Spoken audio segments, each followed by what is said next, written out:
তাহলে কলি যদি ভালো হলো তাহলে শিব ঠাকুর কেন আসতে পারছে না কলিযুগে শিব রূপ ধরে? এই জায়গাটা শুনতে হবে। যতই আমরা শিব চতুর্দশী করি আর যতই আমরা শ্রাবণ মাসে 1 মাস ব্রত করি, যতই বাবার মাথায় জল দাও, বাবা কলিযুগে শিব রূপটা ধরে আসে। কেন আসেনি? এই কেনর কথা জানতে গেলে একটুখানি যাব আমরা। এই যে কীর্তনিয়ারা আমরা বলে যাচ্ছি হরি নাম ছাড়া কলির মানুষের কোনো রাস্তা নেই। ভালো করে একটু বিচার করে দেখেন তো, বাস্তবে কীর্তন শুনতে বসেছেন ওই জায়গাটা বড় ধন্যাতি ধন্য জায়গা। কারণ এই জায়গাটা আপনারা দেখছেন মা উঁচু জায়গা, কিন্তু আদৌ নয়। আপনাদের জায়গাটা উঁচু, এই জায়গাটা নিচু। কেন? নববিধা ভক্তির মধ্যে আগেই তো বলছে শ্রবণ। তাহলে আগে আপনাদের জায়গা, পরে কিন্তু এই জায়গাটা। তাহলে ওই জায়গাতে বসে বাবা ঠিক ঠিক যদি ভগবানের নাম শোনার মতো শোনা যায়, আমরাও বাবা মহারাজ পরীক্ষিতের মতো আমাদেরও গৌর গোবিন্দ কৃপা হয়ে যায়। নিতাই গৌর প্রেমানন্দে হরি বল। তাহলে ওই জায়গাটা ধন্যাতি ধন্য জায়গা, কোনো আজেবাজে জায়গা নয়। আর মনে করো না মা, এটা আপনাদের এই যে ডিহিবেরিয়া, এটা কোনো সাধারণ জায়গা এখন নয়। এই যতক্ষণ হরিনাম হয়নি, খোলকরতালে ধ্বনি হয়নি, ততক্ষণ বাবা আলাদা জায়গা ছিল। কিন্তু এটাই নবদ্বীপ, এটাই এখন বৃন্দাবন। কেন? ভক্ত পদধূলা আছে, এখানে বৃন্দা দেবী আছে, এখানে খোলকরতালে ধ্বনি আছে। তাহলে এটা তো মিথ্যা নয়। তাহলে এই জায়গাতে বসে বাবা একটু কীর্তন শুনতে গেলে অনুভব করতে হবে, বিচার করতে হবে। এই যে কীর্তনিয়ারা বলে যাচ্ছে বাবা হরিনাম ছাড়া মানুষের কোনো রাস্তা নাই, ভালো করে দেখেন তো মা, বিচার করে রাস্তা আছে? যদি থাকতো বাবা, যে যত বড় ধনী হোক না কেন, যার যত টাকা থাকুক না কেন, যার যত পয়সা থাকুক না কেন, শেষের দিনে মনে রেখে কেউ তোমার আপন নয়। এইটা যে যত তাড়াতাড়ি জানতে পারবে বাবা, তত তাড়াতাড়ি তার লাভ হবে। কেউ তোমার আপন নয়। যতই বলো না কেন, ছেলে আমারে, মেয়ে আমারে, জায়গায় আমারে, জমি আমারে, বৈভব আমারে, বন্ধু আমার, কিন্তু মনে রেখো ভাই, এ জগতে কেহ কারোর না। যেমন এসেছো খালি হাতে, তুমি যাবে খালি হাতে। তোমার শেষের দিনে সঙ্গীর সাথী কেহ হবে না। যেমন এসেছিলে তুমি হাতে কিছু নিয়ে আসোনি, আর যেদিন তুমি মায়ামোহ সংসার ছেড়ে চলে যাবে, সেদিনও কিন্তু তুমি কিছু নিয়ে যাবে না। সাথে যাবে শুধু তোমার কর্মফল। এই যে কতজন ভক্তরা আজকের এই দামোদর ব্রত আমরা পালন করছি, কতজন ভক্ত দামোদর মাসে আমরা ভগবানের চরণে দীপদান করছি, কতজন ভক্ত আমরা এই দামোদর মাসে নিরামিষ আহার করছি, কতজন ভক্ত আমরা সাধু সঙ্গ করলাম, কতজন ভক্ত আমরা ভক্ত সঙ্গ করলাম, কতজন ভক্ত আমরা একাদশী উপবাস পালন করি। আর কারা কারা মা ভগবানের একনিষ্ঠ ভক্ত, এই ভালো ভালো কর্মগুলো তোমার সাথে যাবে। আর কতদিন তুমি মহৎ কাজের সঙ্গে যুক্ত আছো, ধর্ম কাজে যুক্ত আছো, এই ভালো ভালো কর্ম তোমার সাথ দেবে, আর কেউ তোমার সাথ দেবে না। তবে মা আমি মৌমিতা একটা গ্যারান্টি দিতে পারি, আর একজন তোমার সাথে যাবে। সে কে জানো? জানি না আপনাদের এই যে ডিহিবেরিয়াতে নিয়ম আছে কিনা। এটা হাওড়া জেলা তো? বেশ, তাহলে হাওড়া জেলাতে নিয়ম আছে কিনা জানা নেই, তবে আমার ডায়মন্ড হারবার এলাকায় নিয়ম আছে মা। মানুষ মরে গেলে সাথে কিছু দাও বা না দাও, দুটো জিনিস ভাড়া করতে হবে। সে বড় লোক হোক আর গরিব হোক, একটা হলো খোল আর একটা হলো করতা। আর পিছনে বাজবে বলো হরি বলো হরি। কিংবা আপনাদের ডিহিবেরিয়াতে বাজে, এখানে বাজে। আচ্ছা মা, এই জায়গাটা এবার একটু বিচার করে। ঠাকুর বিসর্জন করতে যখন যাই, বড় বড় ডিজে বক্স বাজে, বাজে না? তাহলে যেদিন আমাদের দেহ বিসর্জন হবে, সেদিন কি একটা ডিজে বক্স বাজিয়ে বাজিয়ে গেলে হতো না? নিশ্চয়ই হতো। তাহলে হচ্ছে না কেন?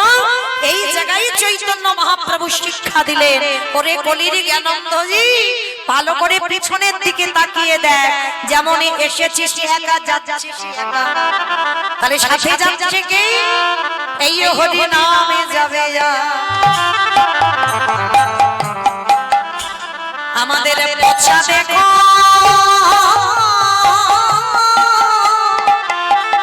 দেখো যা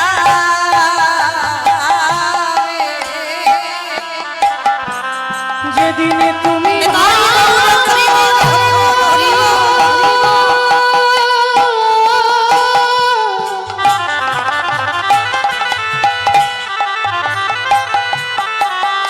যেদিনে তুমি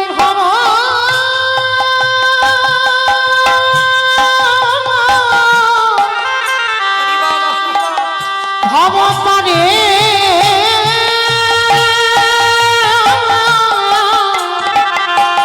কাটে যাবে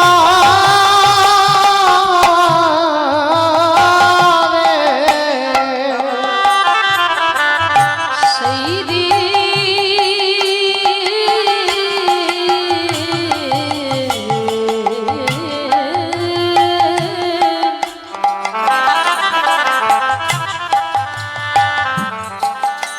সেই দিনে নামে যাবে না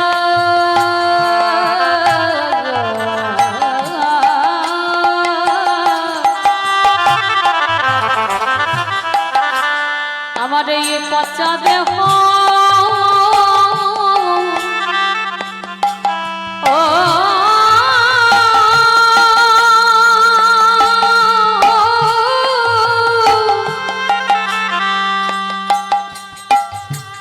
দেহ যাবে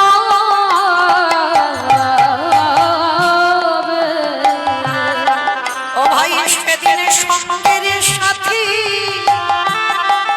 তোমার কেহ হবে না। যেদিনে খাঁচা ছেড়ে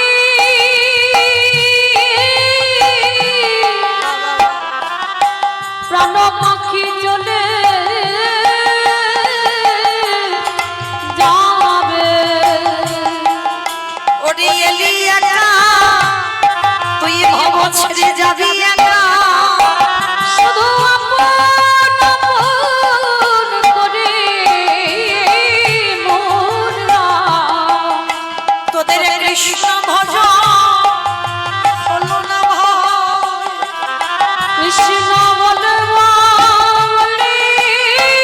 বলে ভাবে না।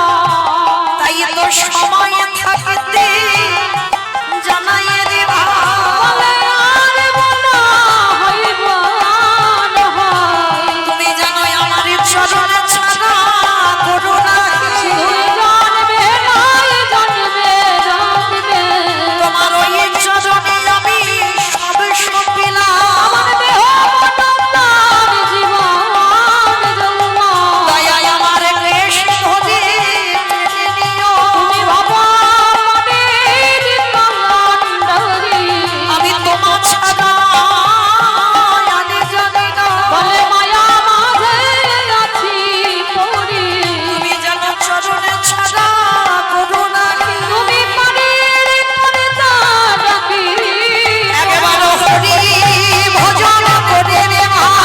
আনন্দে হরি নিতাই হরুণ হরি আনন্দে হরি বলে নামে যাবে যা। এই পচা দেহ যাবে। ও মাইরা যে যতই বলুক না কেন আমি তোমায় 1 কিলো ভালোবাসি, 2 কিলো ভালোবাসি, 5 কিলো ভালোবাসি, কেউ তোমায় ভালোবাসে না। ভালো যদি বাঁচতে হয় একজনই বাসে, তিনি হলেন আমার বিশ্বের স্রষ্টা মালিক ভগবান। যদি বলে বাবা এত বড় কথা কেন বললাম, বলেন তো প্রত্যেকের ভালোবাসায় কোনো না কোনো কিছু চাওয়া পাওয়া আছে, কিন্তু আমার ভগবানের ভালোবাসায় বাবা কোনো চাওয়া পাওয়া নেই। ভক্তকে নিঃস্বার্থভাবে ভালোবাসে, কেন না ভক্ত আসার আগে বাবা আমার ভগবানই তো ভেবে রেখেছে। আপনারা প্রশ্ন করবেন কেন মৌমিতা জন্ম নিয়ে তো আমার মার কোলে বসেছি, মার দুগ্ধ পান করেছি, তাহলে আমার মা আমার জন্য ভেবেছে? বলে না, ওটা তোমার মা ভাবেনি। মা যদি ভাবতো, এখানে আমরা অনেক মা আছি, আমিও একজন মা, তাহলে এতগুলো মা আমরা আছি যারা যারা জগতে মা হয়েছি তারা জানি মা। সন্তান 5 মাস গর্ভে আসে, মাতৃস্তনে দুগ্ধ আসে, তাহলে মা কি নিজে নিজে তৈরি করেছে? মা যদি নিজে করলো বাবা, একটা যে মা সন্তানের জননী হয়নি সেই মাকে একবার বলে দেখো তো পারে কিনা? কখনো পারবে না। কেন পারবে না? একদিনের একটা বাচ্চা জন্মগ্রহণ করে সে কি খাবে তার ভাবনা তার মা ভাবলো না, আত্মীয় পরিজন ভাবলো না, গ্রাম প্রতিবেশী ভাবলো না, ভেবেছিল কে না আমার বিশ্বের স্রষ্টা মালিক ভগবান। তাহলে একদিনের বাচ্চা কেমন খেলে তবে সে খেতে পারবে, কতটুকু লবণ, কতটুকু টক, কতটুকু মিষ্টি, কতটুকু ঝাল, কতটুকু গরম, কতটুকু ঠান্ডা দিলে তবে একটা স্তনদুগ্ধ তৈরি হয়। আজ পর্যন্ত কোনো বৈজ্ঞানিক গোটা করতে পারেনি, করেছে আমার বিশ্বের স্রষ্টা মালিক ভগবান।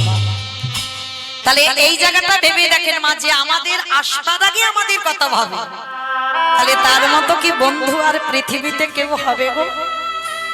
ওই জন্য চরণ ধরে বলে যাই, পৃথিবীতে সবাইকে ভুলে যাব, কোনদিন যেন ভুল করে আমার ভগবানের চরণ ভুলে যেও না।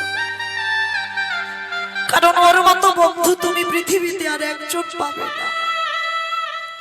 তুমি একদিন যদি ঘর থেকে চলেও যাও মা, সন্ধ্যা যদি একদিন না পড়ে, তবু কিন্তু আমার ওই ছেলেটা বলবে না যে কালকে আমার খেতে দিসনি, তুই আত্মীয় বাড়িতে গেলি কেন। কিন্তু একদিন তুমি বাবা স্বামীর রান্নাতে একটু লবণ দিয়ে দাও তরকারিতে, সঙ্গে সঙ্গে তো কত মুখ নাড়া শুনতে হবে। কই ভগবানের জন্য রান্না করি, একটু হয়তো ঝাল বেশি হয়েছে বা নুন বেশি হয়েছে, কোনদিন ভগবান এসে বলেছে আরে আমার তরকারিতে এত লবণ দিলি কেন? ভগবান বললেন কে কে দিল আমি দেখিল, এই জগতের সংসারে আমি ভগবান হয়েছি বটে, আমি শ্বেত পাথরের মন্দিরে চাই না, আমি বড় রজনীগন্ধার মালা চাই না, আমি দামি দামি অলংকারে সাজতে চাই না। ভগবান ভক্তের কাছে কি চাই? বলির জি তোরা সংসার করবি বলে জগতে গেলি, সংসার কর, অসুবিধা নাই, কিন্তু দিনের মধ্যে একেবারে আমার চরণে বসে কিছু দিতে হবে না, দামি দামি ফল মিষ্টির ডালা আমায় দিতে হবে না, রজনীগন্ধার মালা দিতে হবে না, দামি দামি পোশাক দিতে হবে না, আবার শ্বেত পাথরের মন্দিরও করতে হবে না। তাহলে কি দিবি? আমার চরণে বসে যদি ভক্ত নয়ন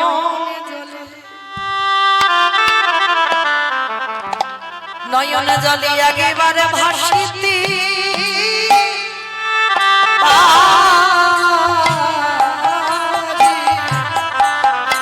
কৃষ্ণ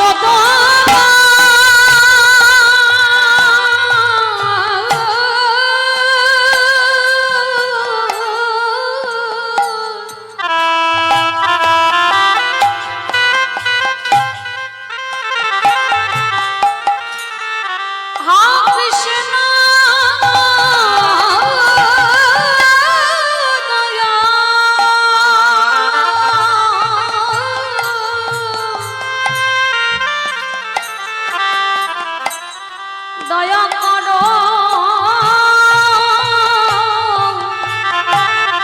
বলে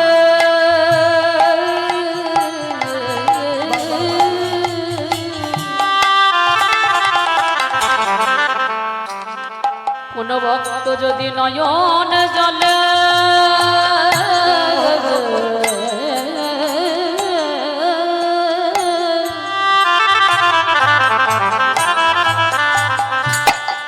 নয়নে জলে ডাকিতে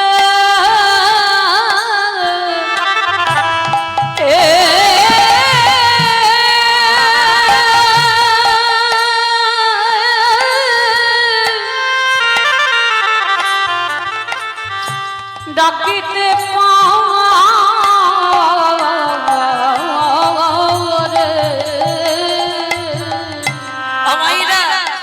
তবে মনে রেখো ভগবানকে যে ডাকবে একটু সকাল সকাল ডেকো।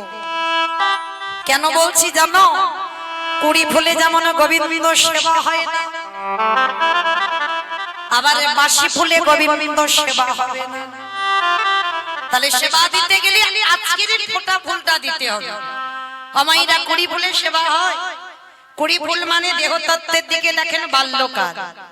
এই যে ছোট ছোট ছেলেরা যখন সামনে বসে, ওরা বসে বটে, হয়তো কীর্তন শুনে বাবা, কিন্তু সেই সুখ কি পায় যেটা যৌবনকালে শুনে সুখ পাবে? কারণ ছোট ছোট বাচ্চারা বাবা মা এসেছে তার সঙ্গে সঙ্গে এসেছে কীর্তন শুনতে, কিন্তু প্রকৃত সুখ বা প্রকৃত আনন্দ পাচ্ছে না। ভগবান বলছে ওইটা হচ্ছে কুড়ি ফুল, সেবাটা ঠিক ঠিক হয় না। আবার বাসি ফুলে তো হবেই না। বাসি ফুল মানে দন্ত পড়ে যাবে, চুল পেকে যাবে, চামড়া আলগা হবে।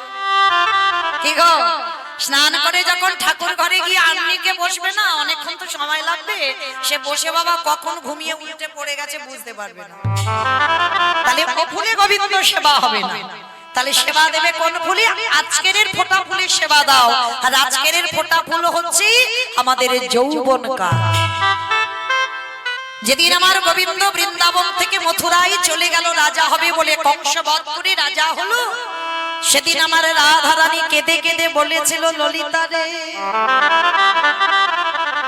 আমার গোবিন্দ যে বৃন্দাবন থেকে মথুরায় চলে গেল, যেদিন আমার গোবিন্দ এই ব্রজে ফিরে আসবে, সেদিন যদি আমার দেহে যৌবন না থাকে। আমাইরা যৌবন মানে কি গো? যেদিন তোমার দাঁড়াবার ক্ষমতা থাকবে, যেদিন তোমার হাত চলবে, গোবিন্দ চরণে তুলসী চন্দন দিতে পারবে, ভালো করে কানে শুনতে পারবে কৃষ্ণ নাম, চোখে দেখতে পাবে ভগবানকে, যেদিন তুমি জিহ্বাতে কৃষ্ণ নাম বলতে পারবে, সেই সময়টাকে ভগবান বলছে যৌবন কাল। ভগবান বলছে আমি যৌবনে বড় ভালোবাসি। আর এই ফোঁটা ফুল সম আমাদের যৌবন কাল। রাধা রানী বলল, বিশাখা রে, যেদিন আমার বধূ আসবে, সেদিন যদি আমার এই দেহে যৌবন না থাকে, বলে বলে কি দিয়ে গোবিন্দ আমি সেবা দিব? আমার দেহ যৌবনে যদি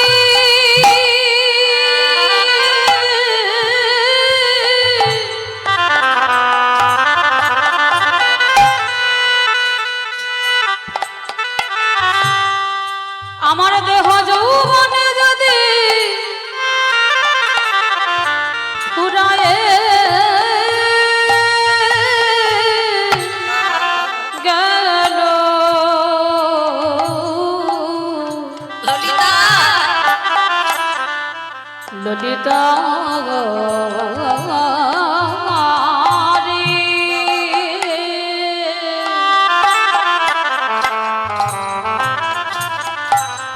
সেদিনে কি দিয়ে গোবিন্দ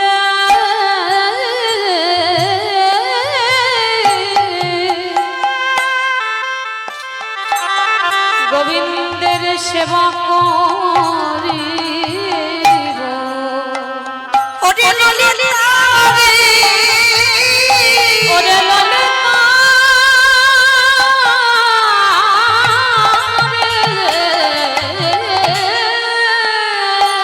ওরে সারা জীবনে আমারে আমারে করে গেল। আমাইরা সকালে সূর্য ওঠে, আবার বিকালে বেলা সূর্য ডুবে যায়। কি গো, ওটা নিয়মের অনুসারে চলতে হয়। সকালে সূর্য ওঠে, আবার বিকালে ডুবে যায়। আমাদের আয়ু সূর্য ডুববো ডুববো ভাব। আমাদের জীবনে সবার একদিন সকাল হয়েছিল। কি গো, সকালবেলা দেখবেন সূর্যের কোনো তেজ থাকে না, গায়ে যখন সূর্যের আলো পড়ে বাবা যেন জ্বালা জ্বালা করে, কি সকালবেলা করে না। তাহলে আমাদের জীবনেও সকাল হয়েছিল। সেই সকালে গড়িয়ে এলো দুপুরের বেলা। আর দুপুরের বেলা যদি সূর্যের একবার তেজ তোমার গায়ে পড়ে, জ্বালা জ্বালা করে না। এই যৌবন কাল হলো আমাদের দুপুরের বেলা। এই যৌবন কালে এই দেহের রক্ত গরম হয়ে যায়, কামনা বাসনায় জর্জরিত হয়ে যায়। সবাই সংসার রূপ সমুদ্রে হাবুডুবু খায়, কিন্তু সারা জীবন তো দুপুরের বেলা থাকবে না। ওই দুপুর একদিন গড়িয়ে বিকাল হবে। পরবর্তী বেলা মানে সূর্য ডুবে যাচ্ছে, আর সূর্য যখন ডুবে যায় দেখবেন সূর্যের দিকে তাকিয়ে রংটা লাল হয়ে যায়, বড় মতো লাল হয়ে যায় না? দেহের দিকে তাকিয়ে দেখেন ভগবান একটু একটু করে রং লাগাচ্ছে, লাগাচ্ছে না? চুলগুলো একটা দুটো করে বাবা পাক ধরছে, মানে কালার করছে অল্প অল্প। মানে এখন বাবা প্রতিনিয়ত নয়, মাসে একবার করে কালার করলে হবে। আর যত তোমার পরবর্তী বেলা হবে সপ্তাহে কালার করলে তুমি ঢাকতে পারবে। কেন? এবার তো ডুববো ডুববো ভাব, এবার যেতে হবে ঘরে। তাহলে সূর্যদেব ডুবতে চাইলো, জগৎকে শিক্ষা দিলে ওরে কলিরি জ্ঞানন্দজি। এই মায়ারা মশারি খাটিয়ে ওই সরেজের বিছানা তৈরি করে টাকা পয়সার বালিশ মাথায় দিয়ে অমনা করে ঘুমাসি না ভাই। আমাদের আয়ু সূর্য কখন ডুবে যাবে তা তো কেউ জানে না। তাই তোদের হাতে ধরে বলি, পায়ে ধরে বলি, সময় থাকতে থাকতে কৃষ্ণ ভজন করে নে ভাই। আমাদের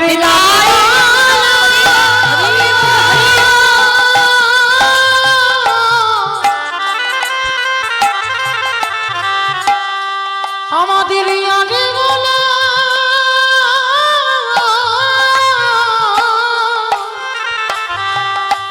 বলা হয় বা না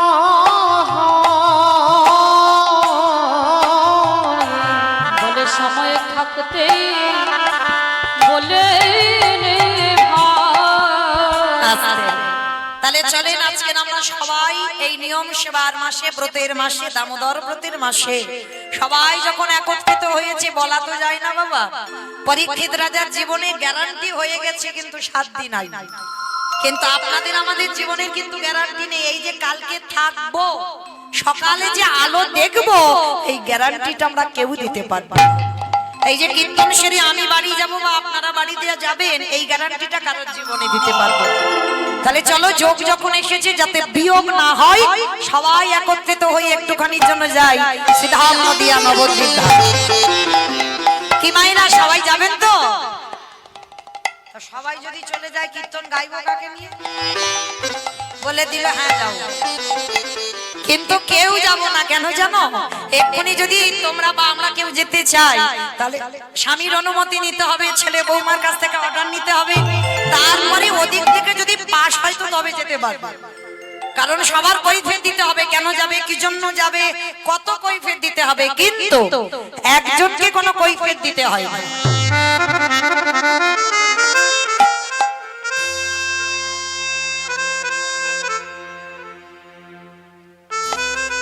রাধে অশোক প্রামাণিক তিনি আমার রাধারানীর চরণে এই মালাটা দান করেছেন। প্রেম সে একবার বলেন নিতাই গৌর প্রেমানন্দে হরি বল। তো চলেন আজকে আমরা তালিমাইরা দেহ কারো যাবে না, কারণ দেহকে যেতে গেলে অনেক ঝামেলা আছে। এই রাত্রেবেলা দেহ যাবে যাবে না, কিন্তু একজন খুব স্বাধীন। বলো তো সে কে? মন। বা মন, এই মনকে কারোর কাছ থেকে বাবা কারোকে কৈফিয়ত দিতে হয় না, কারোর কাছ থেকে অর্ডার নিতে হবে না, অনুমতি নিতে হবে না, ও স্বাধীন। এক্ষুনি তুমি চোখ দুটো বন্ধ করে মনে করো সেই মায়াপুর ইস্কনে একবার যাব, সুরধনী গঙ্গা স্নান করব। চোখ দুটো বন্ধ করে মনে করো সেখানে মন চলে যাবে। কারণ জগতে যত যানবাহন আছে বাবা, মনের থেকে দ্রুত আর কেউ নেই, তাই না? এক্ষুনি চোখ বন্ধ করে বলো আমি বাঁকে বিহারী লালকে একবার দর্শন করব, বৃন্দাবন। তাহলে উত্তরপ্রদেশ এই হাওড়া জেলা থেকে একটুখানি রাস্তা নয়, সোজা মন সেখানে চলে যাবে। তাহলে এত তাড়াতাড়ি যত বাবা প্লেন যাক না কেন, এত দ্রুত যেতে পারবে না। তাহলে চলো থাক আমাদের দেহগুলো এখানে, মনগুলো নিয়ে যাব সেই সুরধনী গঙ্গার তীরে। কি মা যাবো তো? বেশ, তাহলে চলো সুরধনী গঙ্গার তীরে গিয়ে দেখবো সত্যতে নারায়ণ, ত্রেতাতে রাম, দাপরে কৃষ্ণ, কলিতে হলো গৌরাঙ্গ। যার অবতারী ভগবান এসেছে, এইবার সেই কৃষ্ণ কিন্তু কলিযুগে গৌর হলো। আর যেদিন এসেছিল নবদ্বীপের ভাবটা কেমন ছিল জানো? আজ নদীগা উদয়গিরি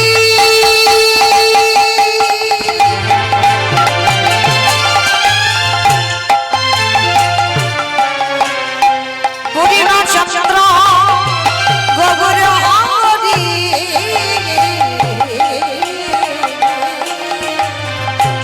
ওই নদীয়ায় উদয়গিরি।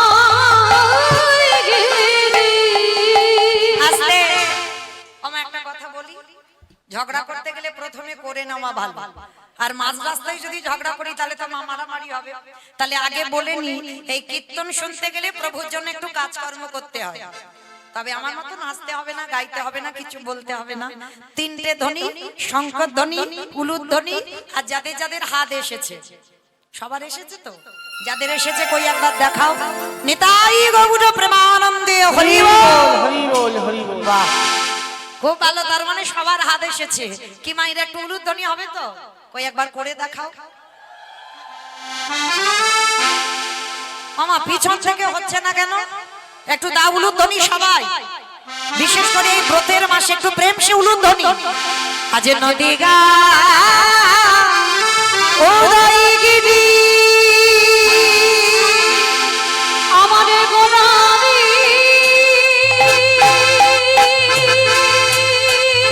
গুনা গুনা গুনা গোলারি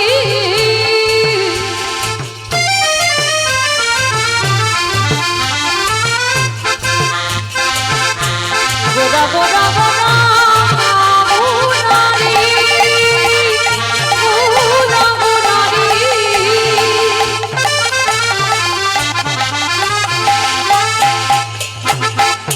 ওই নদীয়ার চাঁদি করা আমার নিতাই গৌর আজ নদিয়া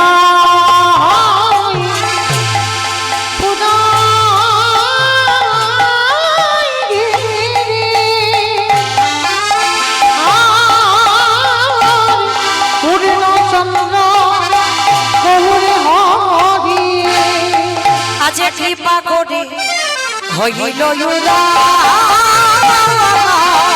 আজ কৃপা করে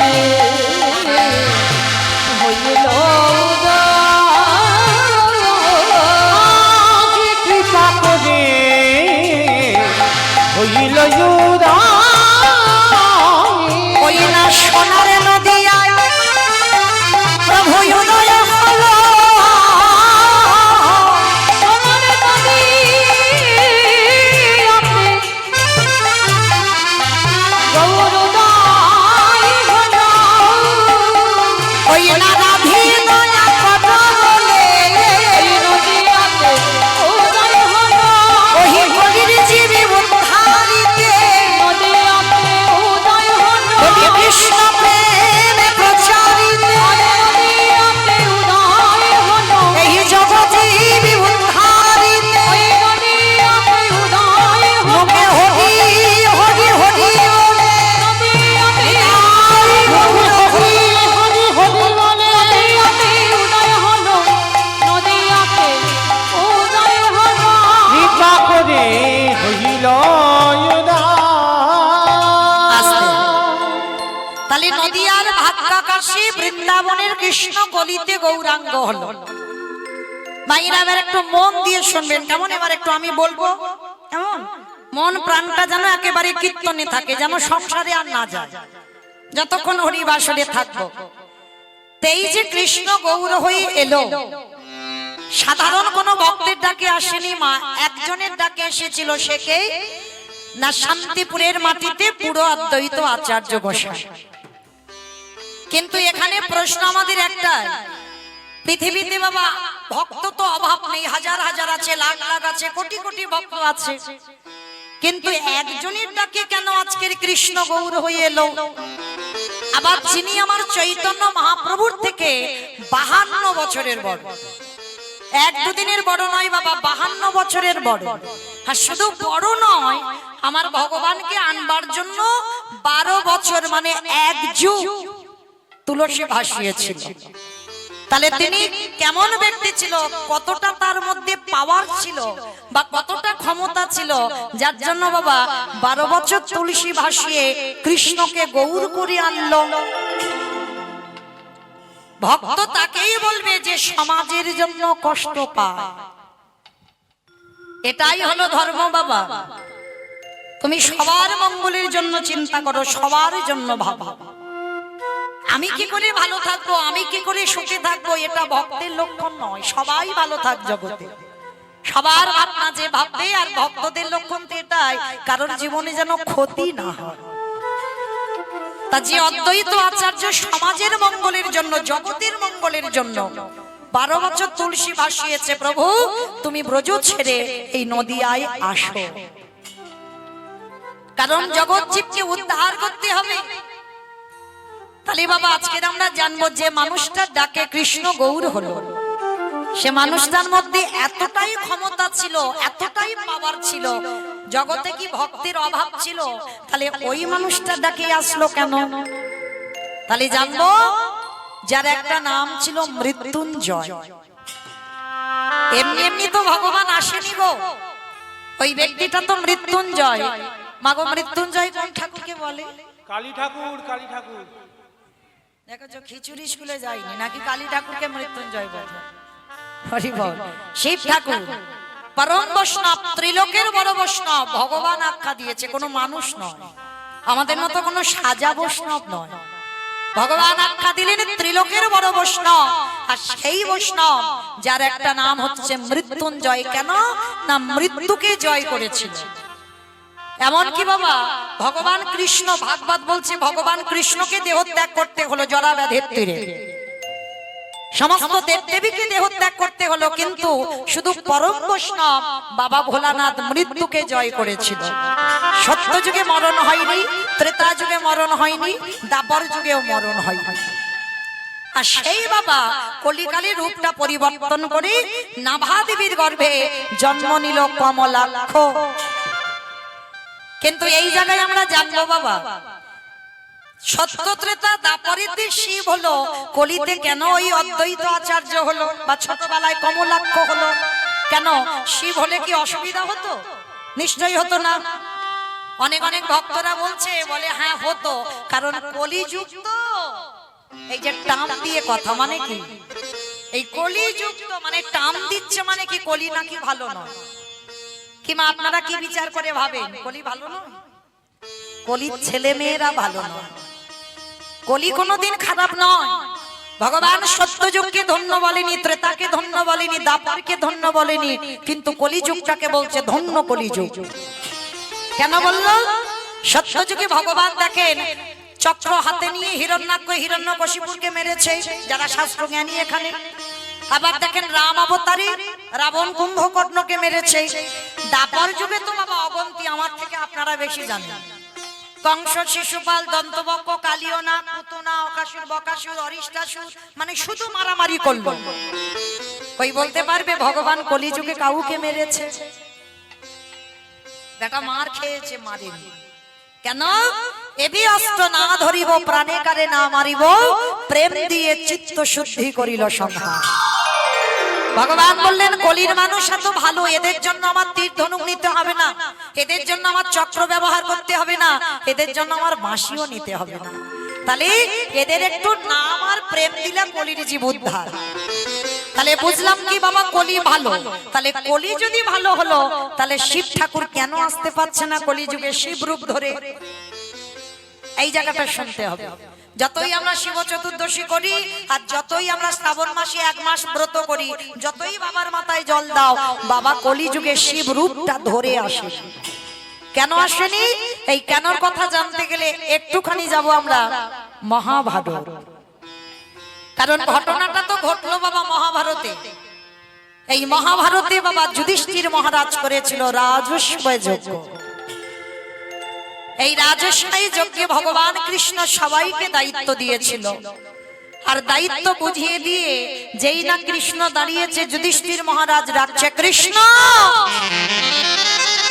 কৃষ্ণ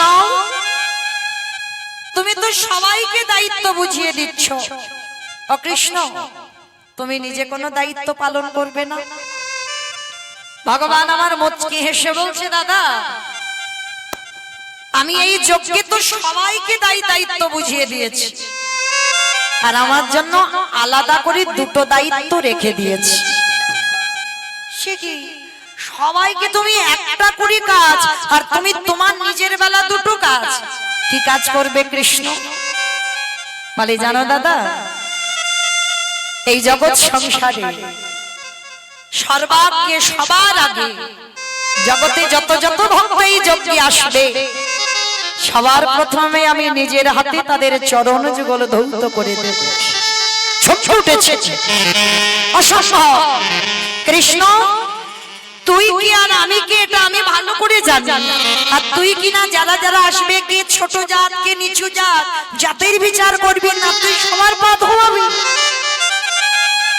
ভগবান মুচকি হেসে বলে, দাদা আমার কোনোদিনই জাতের বিচার ছিল না, কোনোদিনই ছিল না। ওটা মানুষ করে, ওটা আমার পক্ষে নয়। ভগবান কোনোদিন নিচু জাত উঁচু জাত এটা বিচার করে না।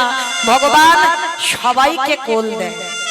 কোল যদি না দিত, আপনারা আমরা যারা মায়াপুরে যাই, ওটা তো মায়াপুর নয়, ওটা ছিল মিয়াপুর। আমাদের হিন্দু সমাজ আমরা মায়াপুর করেছি, কিন্তু গোটা সম্পত্তিটা ছিল বাবা মিয়া সাহেবের। মিয়া সাহেব কাকে বলে জানো? বিধর্মী মুসলমান মলয় চাঁদ কাজী। এই কাজীর নাম হচ্ছে মিয়া সাহেব। এই মলয় চাঁদ কাজী বাবা প্রথম থেকে এই হরিনামে বিদ্বেষী ছিল, মানে হরিনাম পছন্দ করত না। হিন্দুরা যেখানে হরিনাম করত, গিয়ে খোল করতাল ভেঙে দিত, করতালগুলো সুরধনী গঙ্গায় ফেলে দিত, আর বড় বড় লাঠি দিয়ে এই খোলগুলো মেরে ভেঙে দিত। নবদ্বীপের মানুষরা একেবারে ক্ষেপে উঠেছিল। নিমাইয়ের কাছে গেল, নিমাই আমরা হরিনাম করি বলে, আমরা কৃষ্ণ নাম করি বলে ওই কাজী আমাদের হরিনামে বাধা দেয়। মহাপ্রভু বলেছিল, বেশ তোমরা চিন্তা করো না, কালকের এর একটা ব্যবস্থা করে দেব। কাজী সাহেব ওই খোল করতাল ভেঙে রাত্রি বাড়িতে গিয়ে ঘুমিয়েছে। আর ভগবান কি করেছে জানো? একেবারে বুকের উপরে চড়ে বসেছে কাজী।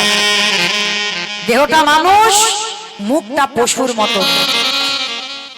কোন রূপ গো? গণেশ ঠাকুর। গণেশ ঠাকুর না, নরসিংহ। বাহ, নরসিংহদেব ওই রূপটা ধরে কাজীর বুকের উপরে চড়ে বসেছে। বলল, কাজী তুমি আমার ভক্ত প্রাণে ব্যথা দিয়েছো, তুমি আমার হরিনামে বাধা দিয়েছো। শোনো কাজী, আজকের আমি তোমাকে আদেশ করে গেলাম, আজকে থেকে তুমি হিসাব করে রাখবে 1 মাস। 1 মাসের মধ্যে এই রকম দিনে আমি তোমার প্রাণ নিতে আসবো। স্বপ্নটা দেখেই বাবা সকালবেলা কাজী ছুটলো নিমাইয়ের চরণে। মৃত্যুকে কে না ভয় পায়? কাজী চরণ ধরে বলল, নিমাই আমি ভুল করেছি বাবা, আমি অন্যায় করেছি। আমি কথা দিলাম আজকের পর থেকে কোনোদিন আমি আর এই হিন্দুদের হরিনামে বাধা দেব না। শুধু বাধা দেব না নয়, আজকে থেকে আমি মুসলমান হতে পারি, আমি তোর এই হরিনামে যোগ দেব। সকালবেলা করে নিমাই হরিনাম করে, মুসলমান কাজী এসে হরিনামে যোগ দেয়। তাতে কি হলো? মুসলমান সমাজ ক্ষেপে উঠেছিল যে আমাদের কাজী হিন্দুদের হরিনামে যোগ দিচ্ছে। তাতে কি হলো? সমাজ কাজীকে এক ঘরে করে দিয়েছিল।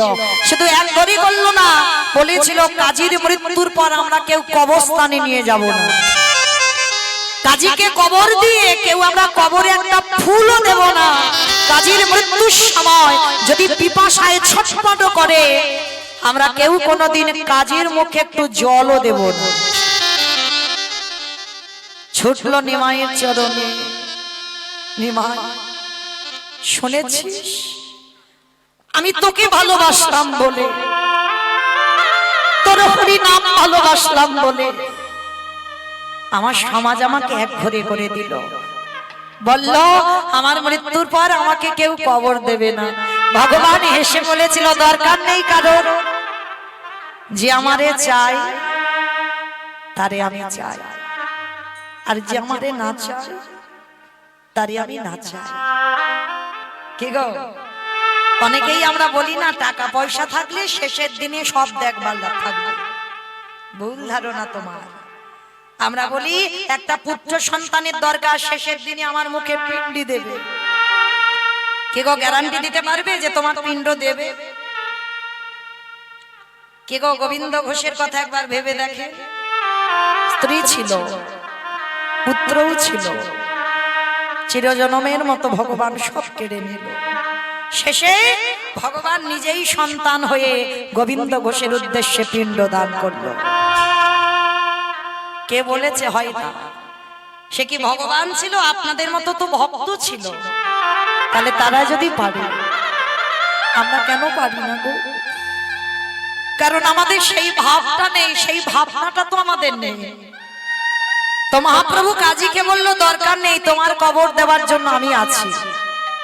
তুমি আমায় ভালোবাসো যখন, ভাবলে কি করে শেষের দিনে আমি তোমার পাশে দাঁড়াবো না? কাজীর যখন বার্ধক্য দশা এলো, পিপাসার জলের জন্য ছটফট করলো, কোনো মুসলমান এলো না।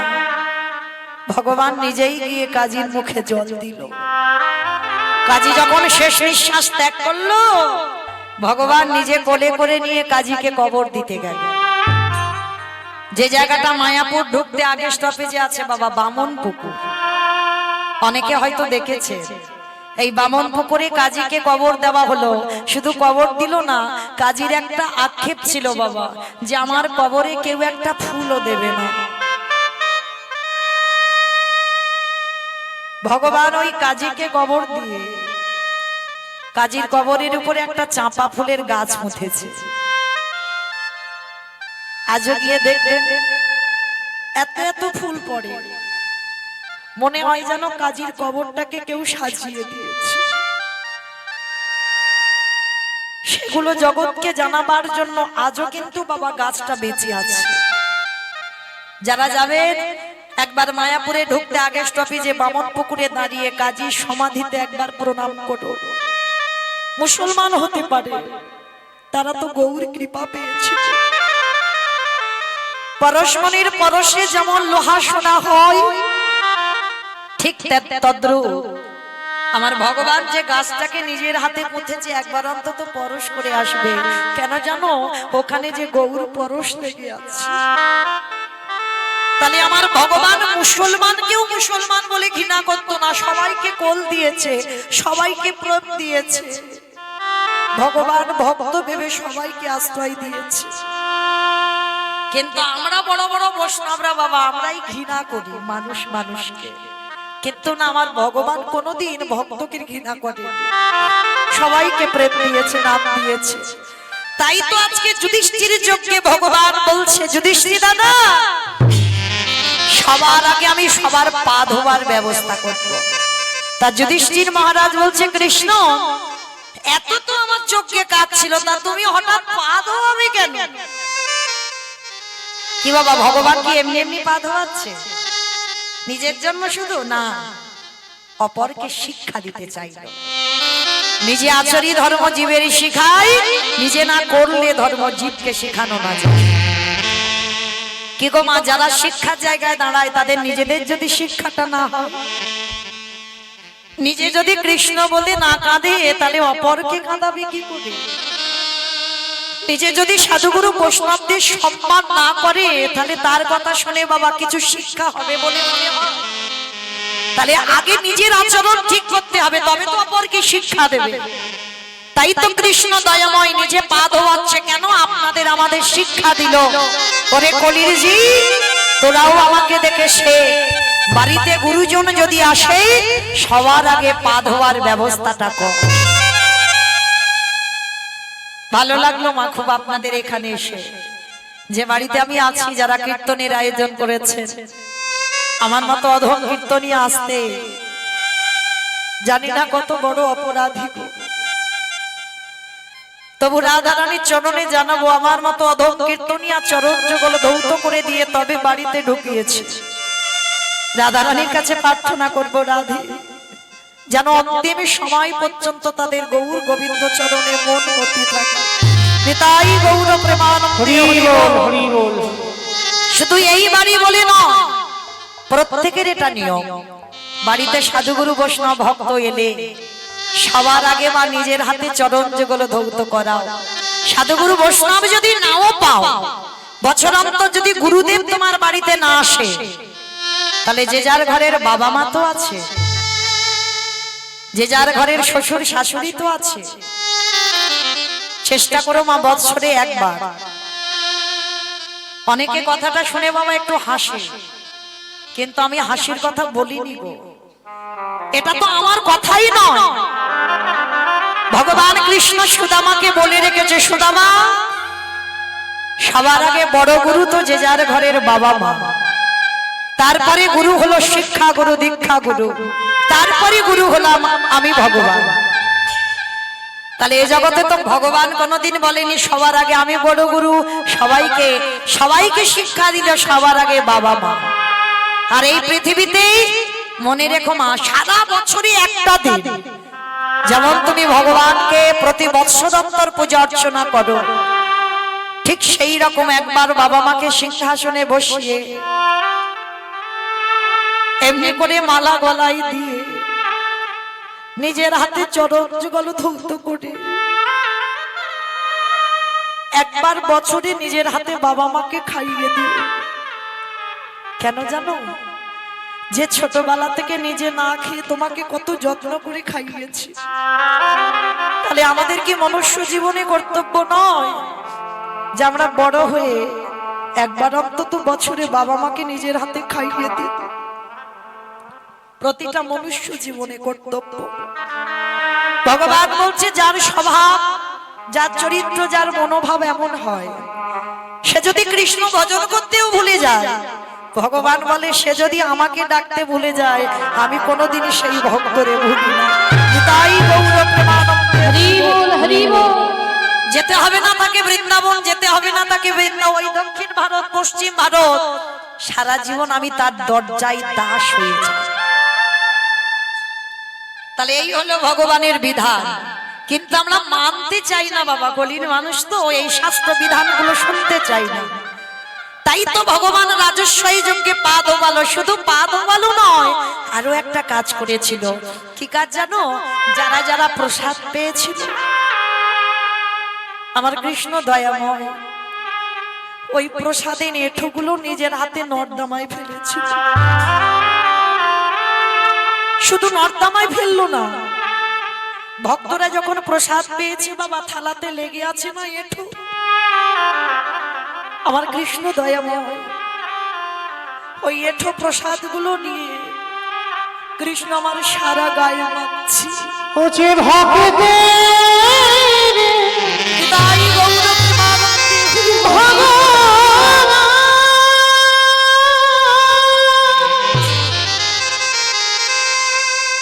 ও যে ভক্ত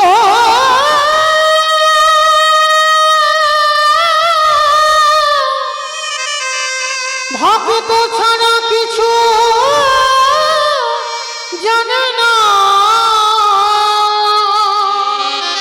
কৃষ্ণ তাই তো যুগে যুগে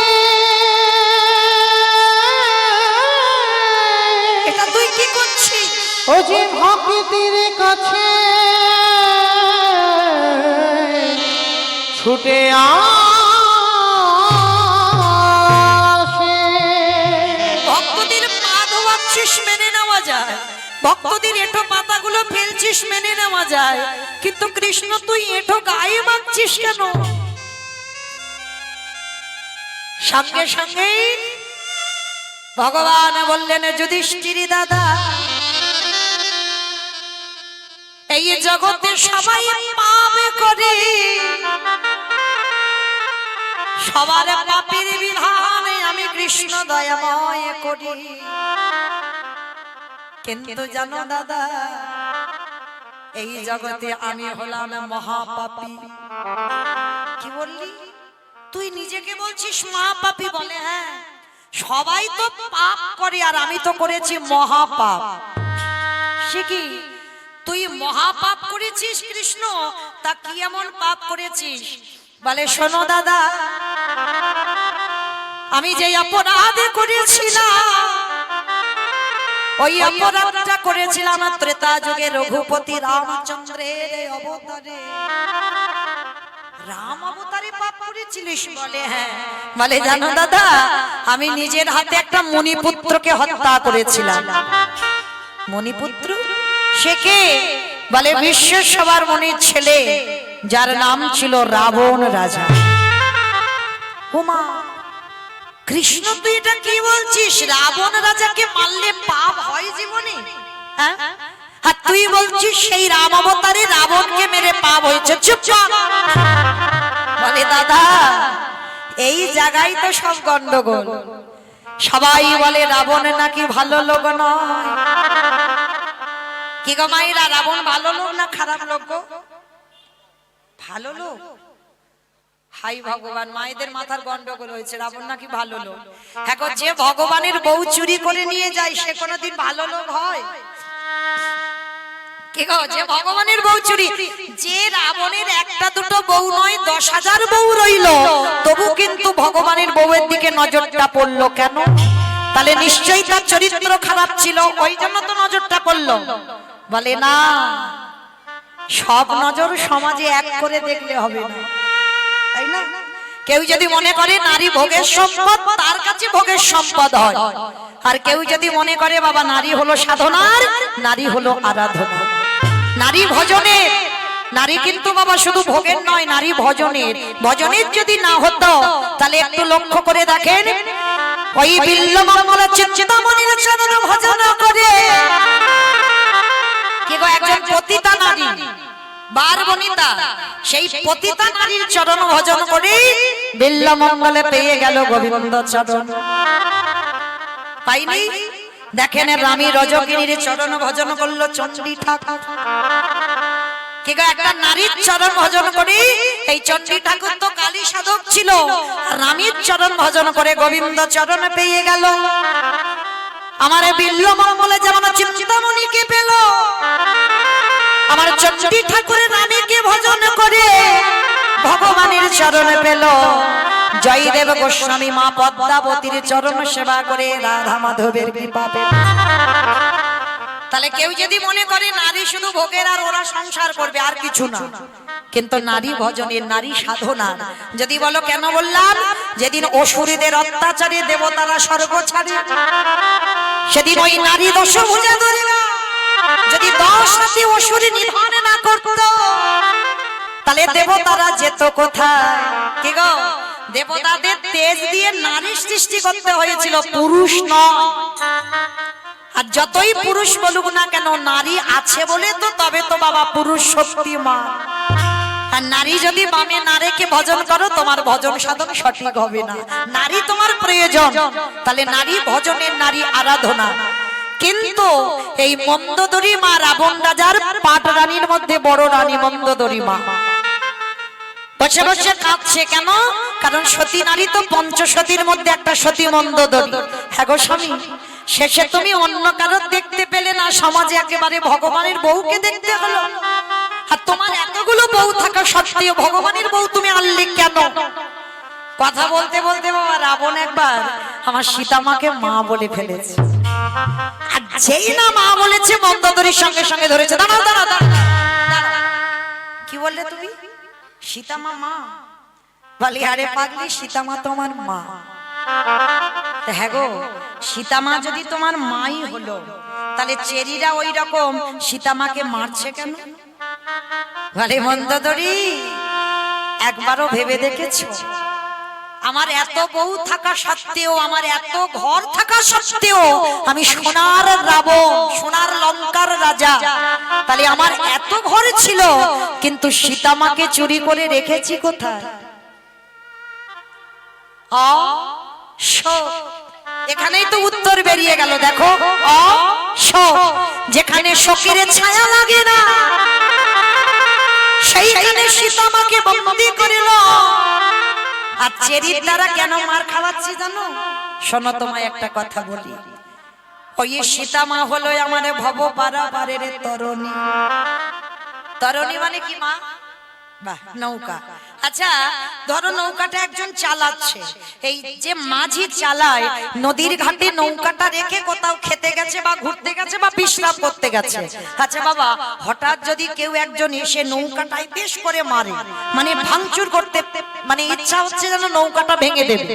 আর যদি একবার বাবা মাঝির কানে চলে যায়, মাঝি ছুটে দেখতে আসবে না তার নৌকা থেকে মারে? দেখি তার নারী জাতি মন্দোদরী কিছু বুঝতে পারেনি, এত কঠিন কঠিন কথা। হরি বল, একটু সরে যাও দাদা, একটু সরে যাও। এত কঠিন কঠিন কথা বুঝতে পারছে না মন্দোদরী। তা মন্দোদরীকে খুলে বলছে, মন্দোদরী তুমি বুঝতে পারছো না? শোনো, সীতামা যদি নৌকা আর ওই নৌকাটা চালাই কে বলো? মাঝিটাকে আমার রঘুপতি রামচন্দ্র।